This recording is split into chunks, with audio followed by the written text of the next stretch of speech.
السلام علیکم معزز ناظرین، آج کی ویڈیو میں ہم بات کرنے والے ہیں دنیا عرب کے اس قاتل کے بارے میں جس کے قاتل ہونے کے باوجود پورے عالم عرب کی ہمدردیاں اس کے ساتھ ہو گئیں اور اس کی پھانسی پہ گہرے دکھ اور رنج کا اظہار کیا جا رہا ہے۔ یہ واقعہ کب، کہاں اور کیسے پیش آیا، اس بارے میں مکمل طور پر جاننے کے لیے اس ویڈیو کو آخر تک ضرور دیکھیے گا۔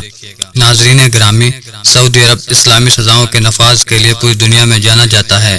جہاں کچھ مغربی ممالک بلکہ اکثریتی مغربی ممالک سعودی عرب کے نظام انصاف اور وہاں پہ موجود اسلامی سزاؤں کے ظالمانہ ہونے پر تنقید کرتے نظر آتے ہیں، وہیں پہ مسلم دنیا میں ان سزاؤں کو سراہا جاتا ہے اور یہ سمجھا جاتا ہے کہ ان سزاؤں کی وجہ سے سعودی عرب میں جرائم کی شرح نہایت کم ہے۔ ایسا ہی ایک واقعہ گزشتہ دنوں پیش آیا جہاں دو کزنز کے بیچ معمولی تکرار بڑھ کر جھگڑے اور پھر قتل تک جا پہنچی۔ جس شخص نے اپنے کزن کو قتل کیا اس کا نام محمد بن مرسل ہے اور اس نے اپنے کزن موعد بن عبداللہ کو معمولی تکرار اور جھگڑے کے بعد قتل کر دیا۔ اس قتل کے بعد محمد بن مرسل کو قانون نافذ کرنے والے اداروں نے گرفتار کر لیا اور اس پہ مقدمہ چلایا، اور یہاں یہ بات اہمیت رکھتی ہے کہ دونوں اشخاص آپس میں کزن تھے اور فرسٹ کزن تھے، مطلب کہ قریبی رشتہ تھا۔ البتہ دونوں کا قبیلہ الگ الگ تھا۔ دونوں نوجوان، کم سن اور پھر بھرپور جوانی کے حامل تھے اور ان کی عمر کچھ زیادہ نہیں تھی اور دونوں کے چھوٹے چھوٹے بچے بھی تھے۔ گزشتہ دنوں ستمبر کے اوائل میں سعودی عدالت نے قاتل محمد بن مرسل کو سزائے موت سنا دی، جس کے بعد محمد بن مرسل کے قبیلے نے موعد بن عبداللہ کے قبیلے کو صلح کی پیشکش کی اور دیت میں بھاری رقم، جائیداد اور بے شمار چیزیں پیش کی اور کوشش کی کہ کسی طرح سے ان کے قبیلے کے شخص کی جان بچ جائے اور اسے بدلے میں قتل نہ کیا جائے۔ یہاں پہ رک کر ہم تھوڑا سا اس بارے میں جانتے ہیں کہ اسلامی نظام انصاف کیسے کام کرتا ہے۔ معزز دوستو، قرآن پاک میں اللہ رب العزت کا ارشاد ہے کہ مسلمانوں پہ ایک دوسرے کی جان اور مال حرام ہے۔ صرف مسلمانوں پہ ہی نہیں بلکہ اگر مسلمان کسی کافر کو بھی بے گناہ قتل کرتا ہے تو سزا کے طور پر اسے قتل کیا جائے گا۔ اسی طرح اگر لڑائی جھگڑے میں کوئی شخص کسی کے اعضاء کو نقصان پہنچاتا ہے تو بدلے میں اس کے اعضاء کو بھی اتنا ہی نقصان پہنچایا جائے گا، جس کی تفسیر اللہ کریم نے قرآن پاک میں اس طرح سے ارشاد فرمائی ہے کہ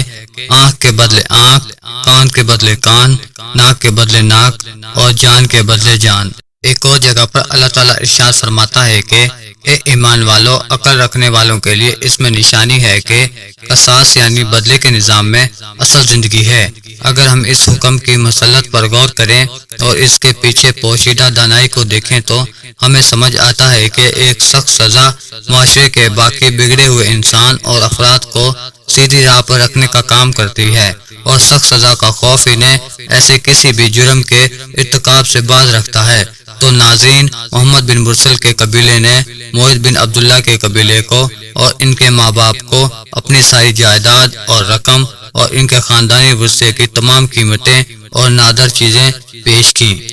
لیکن موعد بن عبداللہ کے گھر والوں نے کسی بھی قسم کی پیشکش قبول کرنے سے انکار کرتے ہوئے قصاص پر زور دیا اور یہی ضد رکھی کہ وہ اپنے بیٹے کے قتل کے بدلے میں اس قاتل کو بھی قتل کریں گے۔ سعودی عرب کا نظام انصاف ہمارے لیے ایک مثال ہے کہ وہاں پہ متاثرہ خاندان یعنی موعد بن عبداللہ کے خاندان کو کسی بھی طرح سے دباؤ میں نہیں لیا جا سکتا اور نہ ہی ایسی کسی نے کوشش کی۔ البتہ جس طرح سے محمد بن مرسل کے قبیلے نے موعد بن عبداللہ کے گھر والوں کو منانے کی کوشش کی، ان کے پورے قبیلے کے بزرگوں اور عزت دار افراد نے ان کے سامنے زمین پر بیٹھ کر اپنی اپنی پگڑیاں اور ان کے قدموں میں ڈال دیں اور اپنے سر پر مٹی ڈالتے ہوئے ان سے معافی مانگی اور انہیں بڑی بھاری رقم اور دیت کی پیشکش بھی کی۔ اور جیسے ہی قاتل یعنی کہ محمد بن مرسل کی ماں نے اپنے بیٹے کو پھانسی پہ بھیجنے سے پہلے گلے لگا کر زاروں قطار روتے ہوئے پیار کیا،